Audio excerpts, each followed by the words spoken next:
When you get to my age, you plan for any contingency. I've seen my fair share of women through the ages, each more predictable than the last.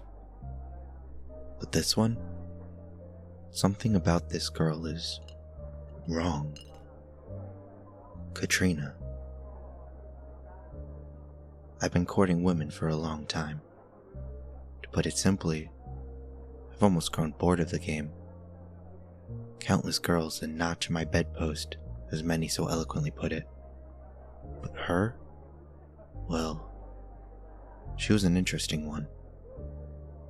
I'd seen her around my usual haunts, always with some gentleman. She must have been a miserable date to scare each one of them off. She was perfect.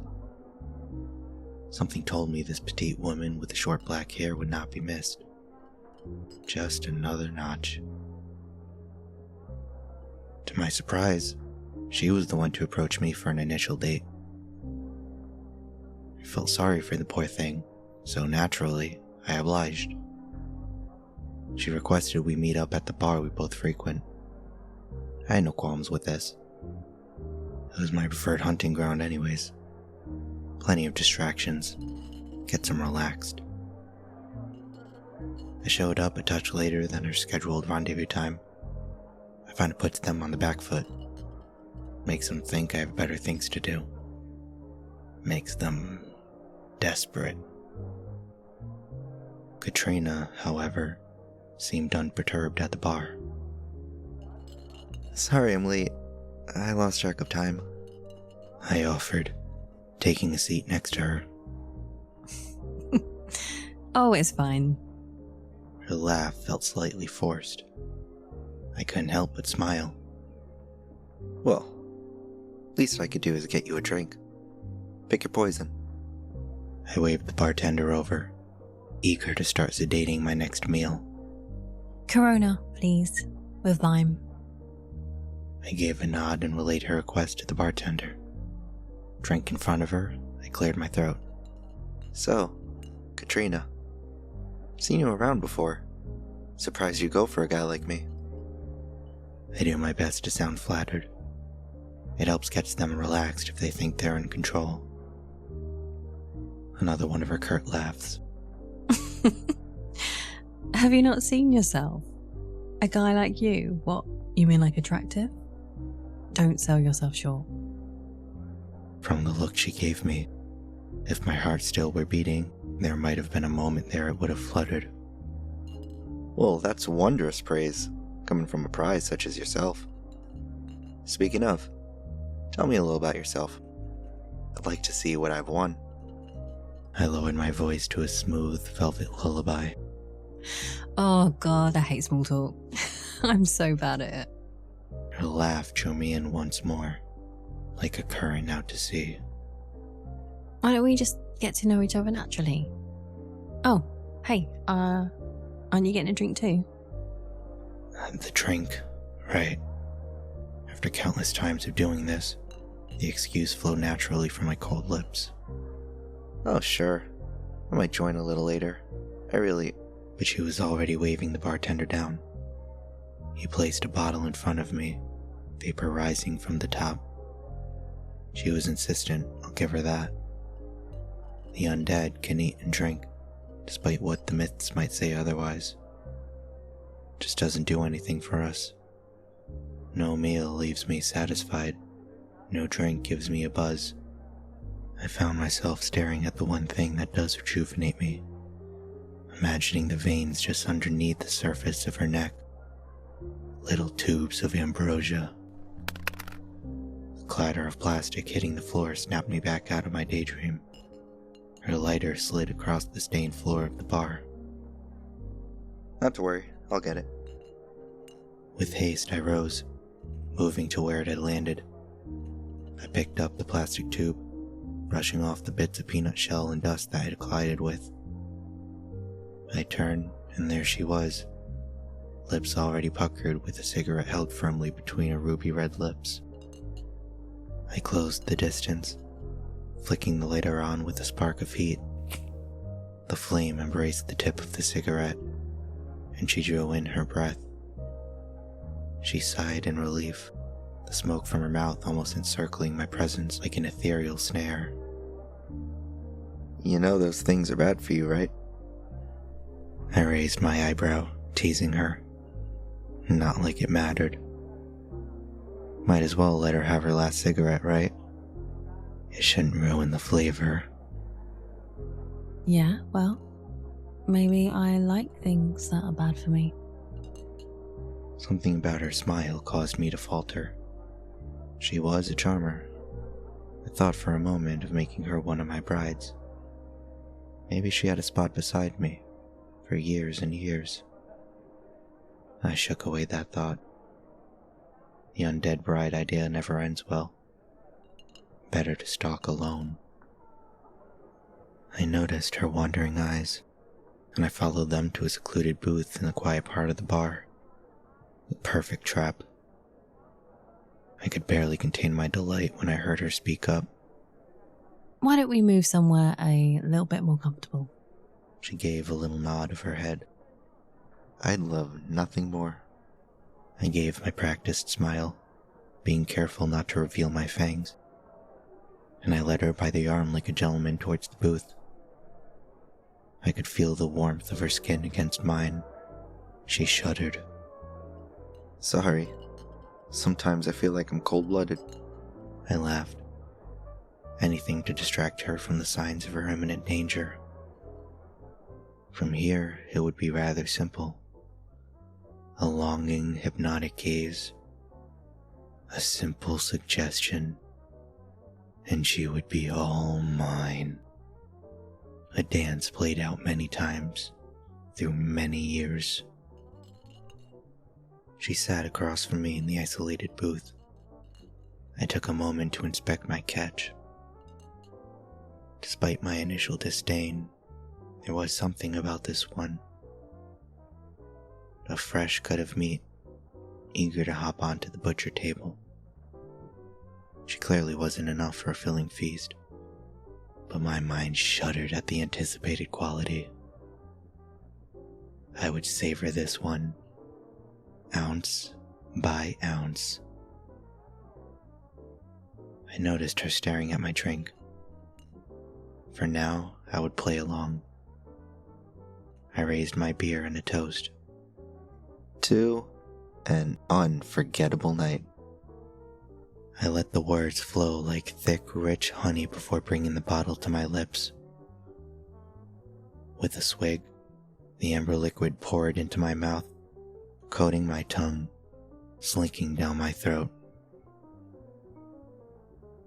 For a surprising moment, there was a tickling sensation. Before I could focus on the sensation, it disappeared as fast as it came. I coughed to hide my confusion. Sorry, wrong pipe. I gave a sheepish grin as I wiped my lip. I set the beer down, bringing my full attention to her. You know, Kat, I kept my voice soft and comforting. Has anyone ever told you how beautiful your eyes are? I concentrated, and I could feel the energy begin to radiate from the back of my eyes. It was time for the trap to snap shut. Oh gosh. Thanks. Her laugh snapped me out of my gaze.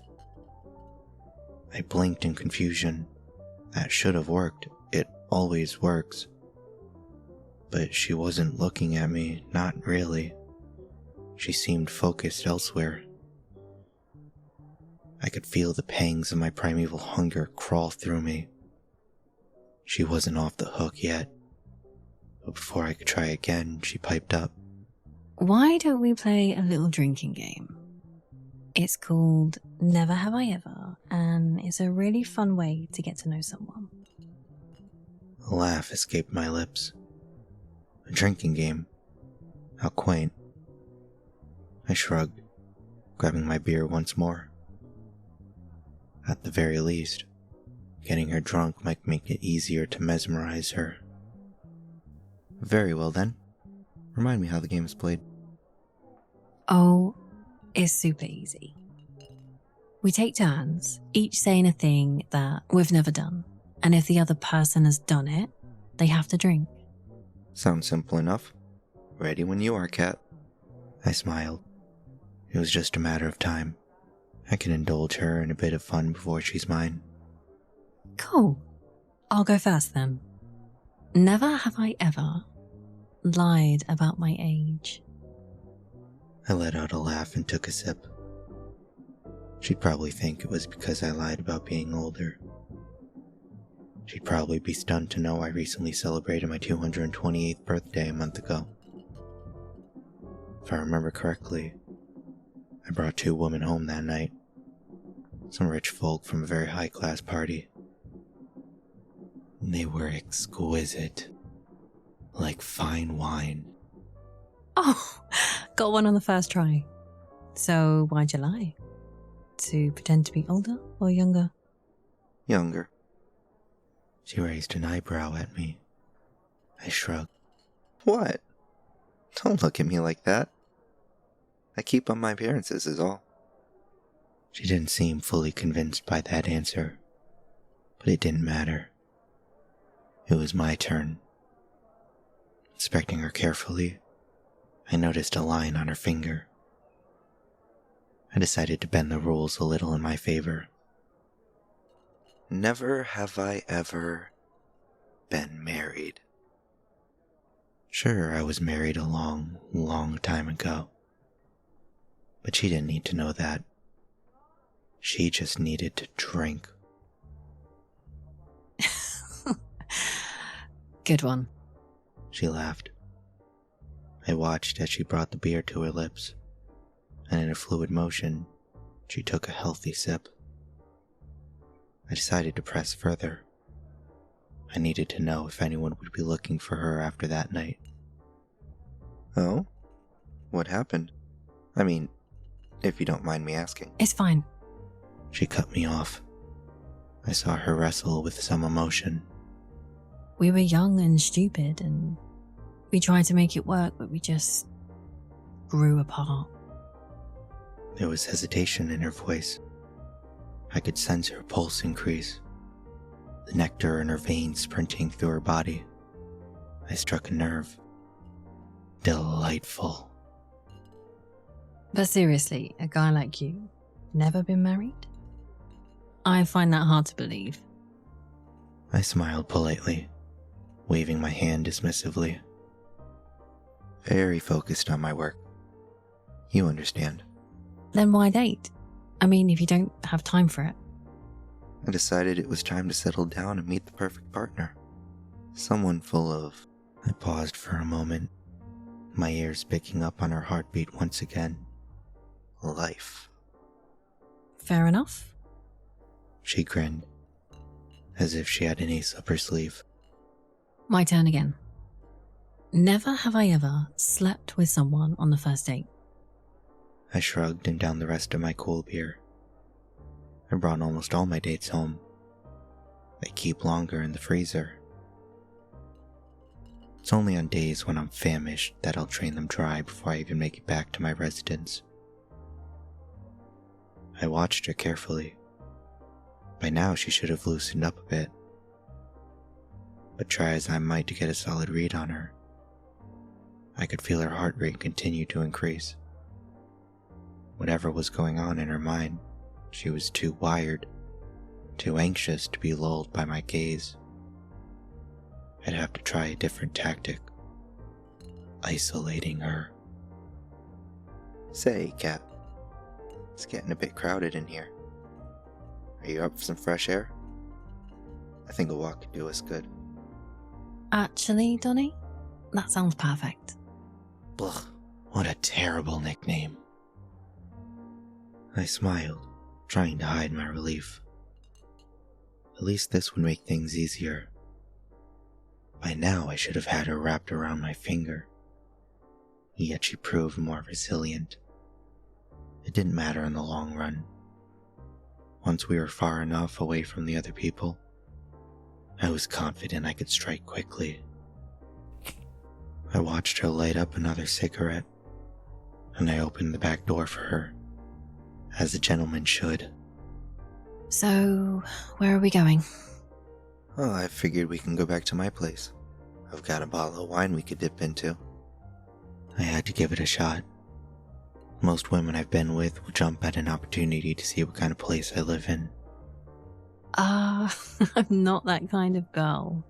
Remember? Of course she had to be difficult. I was all for the thrill of the hunt, but my patience was nearing its end with this blood bag. I took a moment to compose myself as we walked. Right, of course. How silly of me. Tell me then. What did you have in mind instead?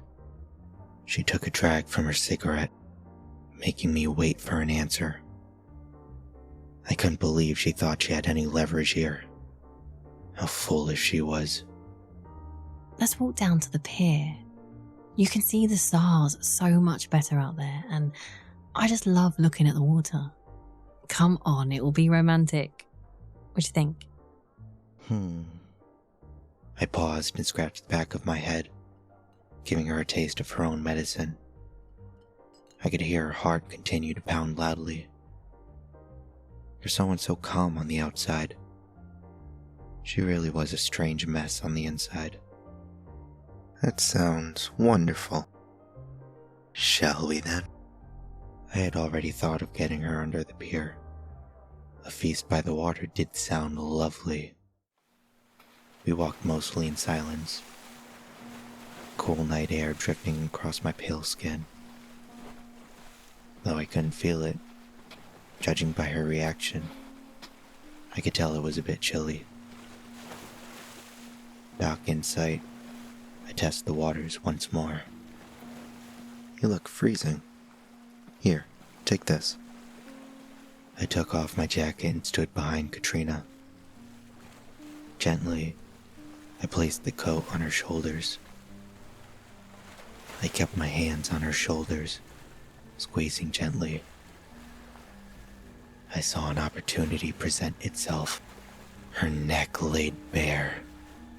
I just needed to open wide and... Hey! She moved away slightly, her voice lowering in a way I hadn't expected. There was bite to it. My hair almost stood on end. Sorry. I don't know my own strength sometimes. Oh, it's okay. Her practiced voice came back. I'm sorry I yelled. Just got out of a bad relationship and all. Remember? I raised my eyebrow. There were too many irregularities piling up with this one. By now, any other girl would have been back at my house, shriveled up like a prune. But this one managed to avoid any advancement I made. Of course, I understand. Let's just keep going. She piped up. We're almost there. I want to show you my favorite constellation. She took my hand and smiled once more. This time, however, I watched closely. Her smile never made it to her eyes. As she stared at me, I felt the coldness radiating from that gaze that her cherry face betrayed. There was something beneath the surface, like her mind was moving 1,000,000 miles a minute. Did she know? Was she onto me? I had to make sure this ended quickly, before she could do anything to jeopardize me. Her hand in mine, we strolled towards the dock. I took us on a detour last minute underneath the weathered, salty boards, as hidden as I can get for what I was about to do next. There, under the shroud of the dock, I pulled her closer so she could face me. Her heartbeat was a drum that propelled my unholy hunger with every thrum. What about the stars? Her voice was smaller than before. We can't see them from down here. Your eyes outshine any stars. Finally, the moment I had waited for. Fangs bared, I lunged forward. She shifted quickly, and I felt something sharp and cold go into my neck. I looked at her, eyes wide with shock. releasing her from my grasp. She seemed surprised as well, staggering back. I felt at the new protrusion clumsily. With a pull, the scalpel came free in my hand. Had blood still run through my veins, I would have bled like a butchered pig. I pointed the scalpel at her and hissed, "You!" Yo! I should have known, should have seen the signs. She was an easy prey, but I was not going to let that stop me. I licked my fangs, the hunger in my stomach acting as my driving force. I smiled